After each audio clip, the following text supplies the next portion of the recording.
So hello, Plastic Oceans team heading off in July. Okay, so we've got a full team, which is super exciting. Heading out, well, it starts on the 10th of July, but looking at everyone's flights, I know that the summer flights have been obscenely expensive and complicated as the people are coming in from all over the world at different times of day and different dates. Alice and Zoe, who are coordinating that, tell me that they've got everything in order. So, yep, I get the thumbs up from the other side of the office. They know all your plans. It's all being planned. So we're not going to go through it individually, but I'll tell you what's going to happen. So the purpose of today is to get you organized. Okay, so please, at any stage of this half-hour chat, will you stick your hands up, wave at me and say, but what about and what about? So we are going to run through your itinerary, your flights and the airport admin, how it works, money, extra costs, the budget for phones, SIM cards, Wi-Fi, kit list, washing clothes, post, all those kind of weird and wonderful questions that you'll start thinking about as you get closer to departure. Your personal admin and health and safety. Okay, so let's start with your itinerary, which I have here, which I will be sending to you later on this week. But we're doing it in a reverse order because 22 of you are doing the full 6 weeks and 2 of you are doing just 4 weeks. So we have coordinated it that on arrival, you are going to go straight off to Monteverde, to the cloud forest. And then everybody else, Edward, Archie and Charlie, will meet you there because it's closer to San Jose, where you'll get scooped up. You'll be doing the zip wire at the end so that Charles, Edward and Archie can join in that. So that's the first phase. And it's good to start there because it's really bonding. It's loads of adventure, loads of hikes in the jungle, loads of scary things such as bungee jumping. So it's good to kind of throw you in all together, and that's good team bonding. From there, in week 2, you're going down to Samara. Now, Samara is on the coast, and this is where you do your kind of beachy, bit of surf, a bit of yoga. Well, the team gets split into 2. Team A will be, the first team will be doing the beach and yoga, while the other team head off to the Robinson Crusoe kind of location off the coast. You have to cross a river. It's all very exciting to get there to do the first turtle phase. So at Asabo, and you'll be pleased to hear that the turtles are beginning to start hatching. So it is really, so touch wood, fingers crossed, you will see, eggs being laid or baby turtles being released. For example, the group 2 days ago saw 160 baby turtles being born one night, and they ushered them all into the sea. So that's 160 turtles got into the ocean, which is really exciting. So Asabo is the first turtle sanctuary. You go to 2 turtle locations, and this is the really raw, basic one, okay? But everyone loves it. You're going to imagine huts on the beach, hammocks to not quite sleep in, but to kind of sit around in. It is very, very basic. You're all doing the cooking, head torches on, shower with a bucket and a mug of, and a baked bean can. But you're only there for 2 nights, 3 days. So you will all cope with that. And then you go back to Samara and you flick over. So the other 12 go and the other 12 stay at the beach. From there, you're going to then be transferred to the main camp of the kind of the LEAP HQ, which is in Santa Teresa, which is a fabulous camp. You're going to be in the kind of monkey area, which is the new accommodation that we built earlier this year. And this is where you're going to learn your Spanish, have your surfing lessons. We're going to kind of Samara, move the surfing lessons from there all to here. You do loads of wonderful hikes, and you really get stuck into the Plastic Ocean volunteer projects. The Plastic Oceans, you will see when you get to Samara that on the Pacific coast, there is a huge plastic problem. I mean, literally, I was shocked when I was there just before lockdown. I flew out over the coast, and I remember saying to the pilot, it's that kind of big kind of reef there, this big white stretch of something floating all the way up as far as the eye could see. And he said, no, that's the Pacific kind of rim of plastic, which is just exists in the ocean, and it keeps depositing the plastic on these amazing beaches where you will see the jungle comes right up to the beach itself. So you've got wildlife there. So the plastic is really detrimental, not just because it's unsightly, but it ruins the the whole system of the ocean and the coral, etc. But the plastic on the beach really affects the turtles, their whole ecosystem, and the wildlife and the monkeys who come and play every night thinking they're picking up coconut shells, and they're not. They're picking up a kind of canned Coke, and it kind of tears their mouth, etc. So you will see why it is so important. And our volunteers for the last 10 years have literally been instrumental with the local communities there in developing inspiring, unique projects, which is nothing to do with government. It's not complicated. It's just, there's the problem. What are we going to do? And Farrell Williams, he invested in creating a recycling center, and all that it gets recycled, which you will go to, gets sent to America, converted into plastic thread and into groovy clothes, and part of the money comes back to the local communities. But to make that work, on every beach, you need recycling bins, you need signs to all the tourists to say, this is what we're doing. The plastic bottles get now picked up, and microplastic gets filled into these bottles. They are used as bricks. We make lifeguard towers. They make plastic, the little bottle tops get melted down, and they get converted into coasters, light fittings, you name it. So you will see all of this firsthand, and you will be part of it. And so if any of you are interested in sustainable development in your kind of future careers, this will look great on your CV. So it's all really interesting. After here, you've got 2-3 weeks based at Santa Teresa, and then at the end, you move to Serenas, which is the final turtle sanctuary, which is a big reserve. It's privately run, so it's a really good contrast to Asabo, which is government run and clearly running on very, very low funds. And this is a different end of the scale. So again, it's really interesting to see the two together. Serenas is lovely. Yes, it's a turtle sanctuary, but it's all about permaculture and community. They kind of grow vegetables, they have kind of loads of chickens, and they look after all the local communities who live on the reserve. So it's a wonderful thing to see. After that, you then go back to Santa Teresa, because I know it's A-level results for a few of you. So we've arranged it that you will be in Santa Teresa, so you'll have really good Wi-Fi. If need be, if you need to do anything kind of dramatic with university, the Wi-Fi will be there. And then from Santa Teresa, you'll get transferred back home.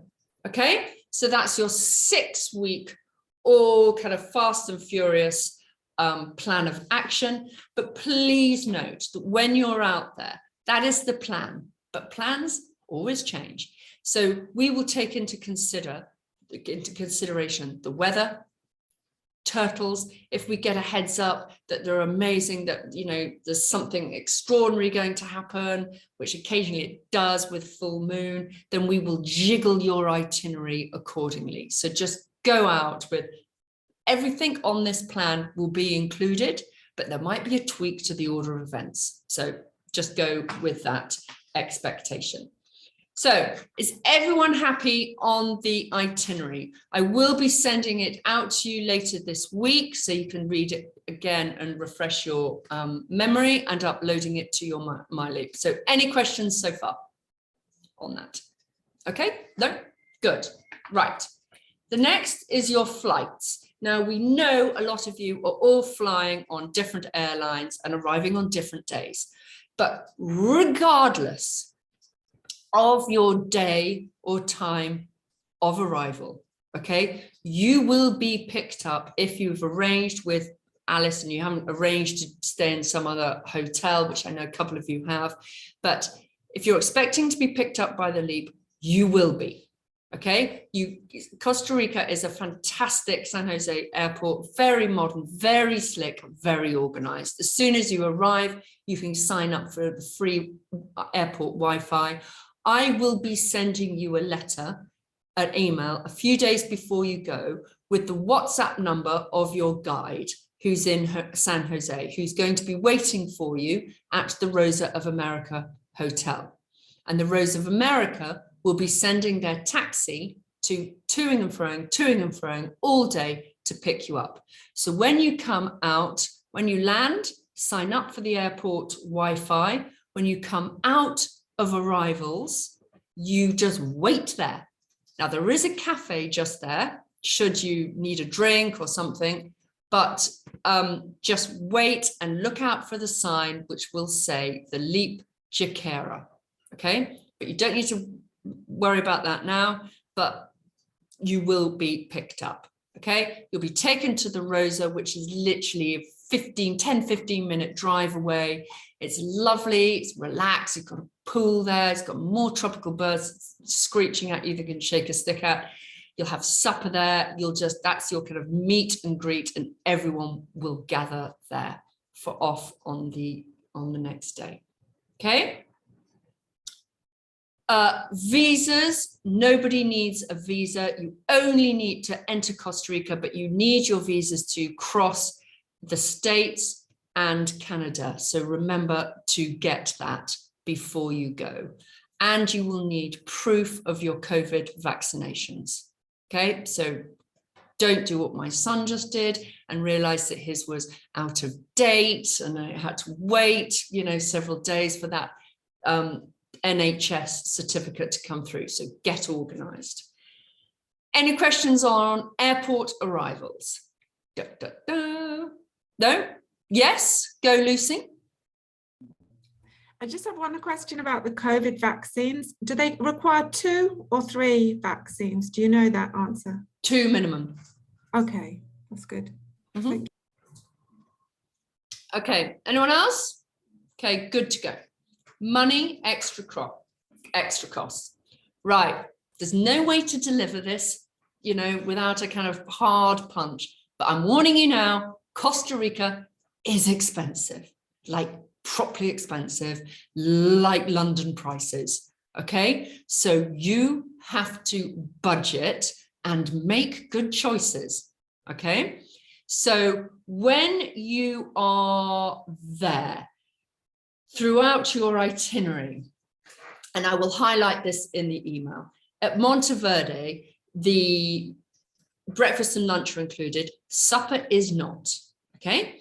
And supper in Monteverde, you've got a budget between $12 and $15 an evening, okay? For supper, pizza, and a couple of beers, okay? When you're at Samara, the same thing. Samara at the beach, again, supper is not included. And the reason we do that is to give you flexibility. And it's just more fun. When you're at Asabo, all meals are included. When you're at Santa Teresa, breakfast and lunch are included, supper is out. Now, Santa Teresa is when it could go pear-shaped. So I'm warning you now. I don't want anyone ringing me at the end of week 1 in Santa Teresa going, you didn't tell me how expensive this place was, and I burnt my budget in day 1. So I'm telling you how to skin it when you're at Santa Teresa. Lots of groups go to the local supermarket, buy their food, and they cook it, and people take it in turns. You kind of divvy up into smaller groups and cook for each other and have a bit of a cook-off. In the camp, they do loads of evenings where they do pizza nights, sushi nights, and it costs like $10, $12. Always opt in for that. But when you go into the town, which you will see, you just got to make smart choices. There are fabulous restaurants because people like George Clooney have houses there. So you can imagine, it's like the Ibiza of Costa Rica. You've got really swanky sushi bars, flash places to go to, $25 for a main course. You're not going to those places, okay? You're choosing the more inexpensive places. We're going for a pizza, local food, keep it simple, okay? If you're going for a cocktail, make sure you're there at cocktail hour where there's 2 for the price of 1, okay? You've got to be savvy and set a budget and stick to it and look after each other, because I know a lot of people have different budgets. And so it's living with the person, it's being respectful for those who, you know, might be on a lesser budget. So it takes real teamwork to navigate that. You'll get into the swing of it and no one has a problem, but I'm just warning you that I don't think that every restaurant is $25 for a main course, because that is just not true. So you've got to kind of poke about, ask the guides in camp, and they will direct you to the really good places. Okay. There's also one place in Santa Teresa, which I absolutely hate. It is a nightclub, the only nightclub in Santa Teresa, called La Laura. Now, I'm telling you now, I hate that place. It's seedy, it's horrible, it's slightly out of town. And I really, if I could ask you not to go there and choose the other places, that would be great. If ever we have a problem in Costa Rica, it's because people have gone to La Laura. You know, it always evolves. It's not the local people. It attracts dodgy types from out of town. You can never get taxis late at night. And frankly, it's just pretty seedy. So that is, out of everywhere in Costa Rica, that is the one place I would just really rather you didn't go. But you are clearly all over 18, you can do your own thing. But I'm just telling you now, and parents, that is just not high on our agenda. But I know I come to safety at the end, you know, it is really important to listen to our guides. This is not a school trip. We do not want to talk to you and treat you like you are on a school trip, because that is so not what we're about. But listen and be respectful. If they say that place is, we don't recommend that, you can't get taxis, or it's the wrong time of season and it's maybe raining and the river's high, listen, because they're guiding you and they're giving you advice, which is, you know, really important. So listen to what they have to say. Okay, so that is you know, how to kind of do the extra meals. Most people budget, what is it, girls? 150 to 200 quid a week extra is what people budget for. And that's pretty good. Now, at the weekends, there will be loads of wonderful things on offer. Okay, extra trips, going to Tortuga National Park. That is actually really worth it. And that is $70. That is a trip which you will absolutely love. And it's going off to the island, seeing the dolphins, So that's well worth it. But just manage yourselves, just kind of take a view. No, I don't want to do that weekend. You don't have to join in on those extra things which are, you know, optional at the weekends. Okay. Money, getting money out. I would advise you take $100 US cash on you, just in case. That's like your backup money, emergency money. Keep in your backpack, in your money belt, just for a rainy day. Okay. When you're there, there are ATMs everywhere where you can get the local currency out. I would take a Revolut or Starling card. The Monzo, for some reason, doesn't work that brilliantly in Costa Rica. But Revolut, Starling, all your debit cards, credit cards, they work brilliantly at all the ATMs. Okay, so you can get the local currency out, and it's always best to pay in local currency because you get a better deal. And if you pay in US dollars, then you will get local currency back as change, and then you can all get confused, and it's the perfect time to get ripped off. But the dollars you can use for, you know, if you take that $100 and think, well, why am I taking that? That's just good if you get stuck at the airport on the way in or out. And if you, I don't know, it's just good to have on you as a backup. Okay. SIM cards, phones, there is Wi-Fi everywhere. Okay. Well, apart from when you're at Asabo, and it's a bit dodgy when you're at Serenus, at the second turtle sanctuary. But other than that, you literally, in all the places you stay, in all the cafes, restaurants, there is really good Wi-Fi. But a lot of people also get a local SIM card, and you will be shown where to get that on your first day in Monteverde. So that's really, really easy to navigate. Kit list, what to take, okay? The main thing at this time of year is the rainy season is kind of letting up, but it could, especially when you're at the cloud forest, it could rain. So take a cagoule, a waterproof jacket, you know, something really, really thin, doesn't need to be technical, but, you know, just lasts in case you get showered on. Keep you dry if you get showered on. But leggings, that's a really good thing to wear in the cloud forest. Long trousers, because it can get a little bit nippy. That's where the only place where it can be cold. The rest of the time, it's hot and steamy. So if it rains, you'll still be wearing shorts and a kind of a t-shirt, but you'll just put that rain jacket on. Shoes, take a pair of good trainers. I know everyone wears trainers in the evening, so you want that kind of, you know, for nice going out trainers, but take a knackered pair of trainers which will work. You don't care if they get drenched, ruined, muddy in the cloud forest, and they've got a good grippy sole. So when you're in the cloud forest climbing, you know, through the jungle, then you've got some form of grip. The other top tip, which a lot of people take, are the Crocs. I know, who knew? They're coming back into fashion, apparently. Crocs, the plastic Birkenstocks, Birkies, you know, jelly shoes, says Zoe, you know, just, or a plain pair of flip-flops, but that should do the job. But everything on the kit list in your MyLeap is there for a reason. So please take it, take it, take it.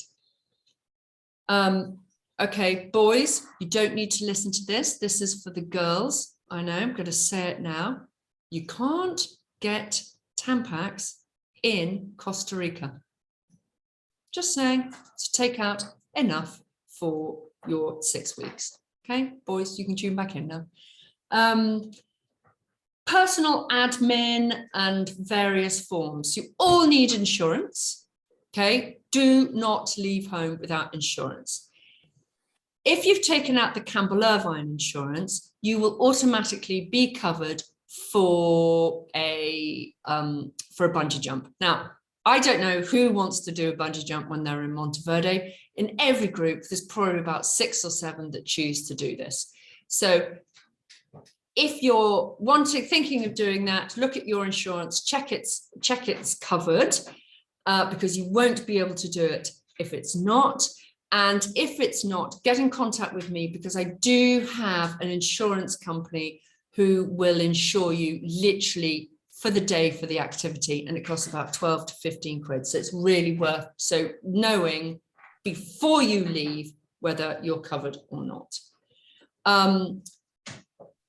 All the other health forms in MyLeap, please, please tell us everything, okay? If you don't think it's important, but actually if it raised its ugly head and you're over in Costa Rica, and we just don't like surprises. So any mental health issues, any physical health, any back issues, any skin problems, any medication that you're on, tell us, okay? Because we don't like surprises, and we can, better be prepared, and we can advise you before you get there as to how we would deal with it. For example, insulin injections, if you're diabetic, that's not very easy to get out there. So better to be prepared than surprised. So please tell us.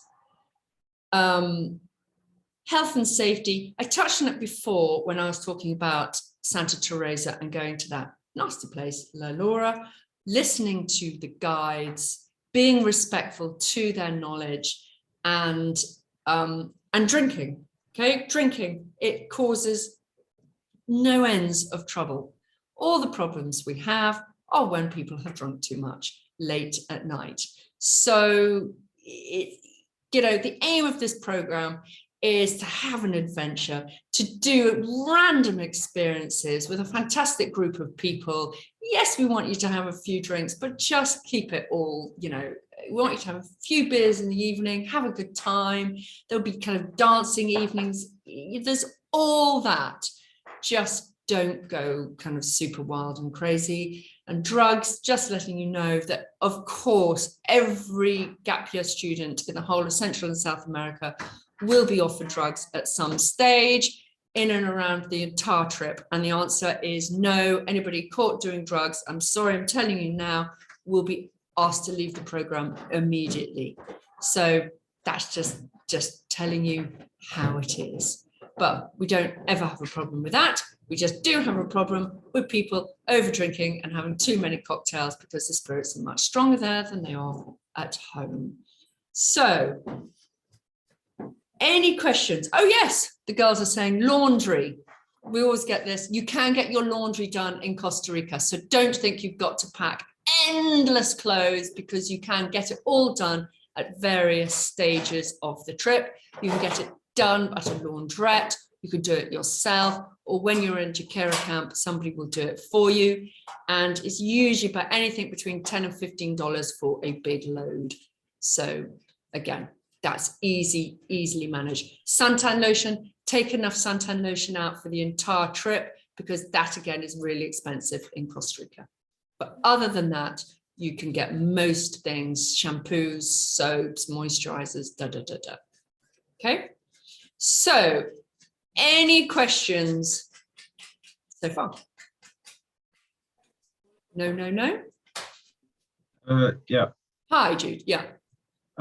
So with like toiletries and stuff, would you recommend bringing like the travel size toothpaste or whatnot, seeing it's going to be there for a while, and we'll probably just have to buy them there anyway? Yeah, you can take the travel size. You can take whatever. Just take one set of your travel stuff, and then you can go from there. But actually, now that you've reminded me, let's talk about lost luggage. Okay, so my son has just flown to Colombia and his luggage turned up a week later.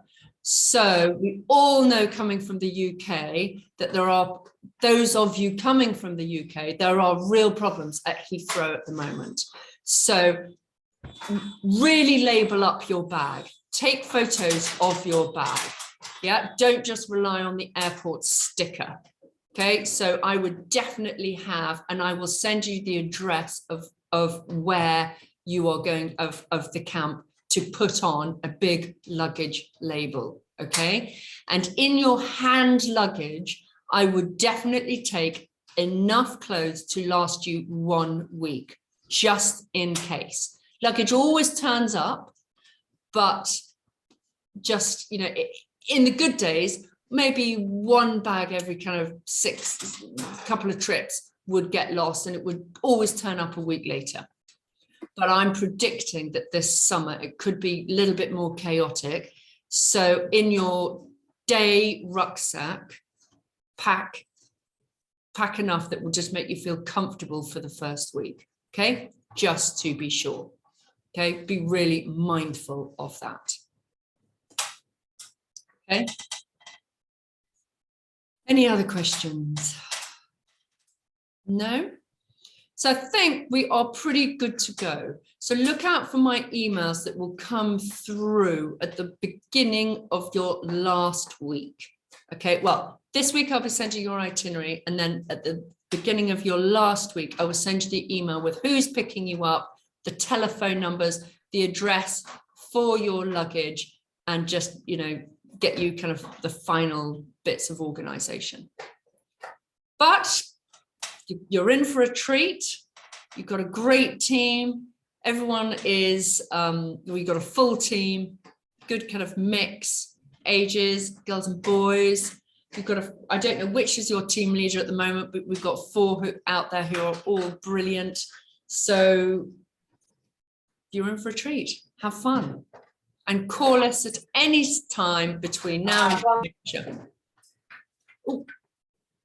Who's got a question? Hi, I had a quick question. How much money do you recommend taking out? I would say between 150 and 200 pounds a week is averaging. If you've averaged 150 pounds a week, then you'll be good to go. Okay, cool. Thank you. Okay. All right. So I'll send you this recording so you can listen to it if you've forgotten or joined halfway through.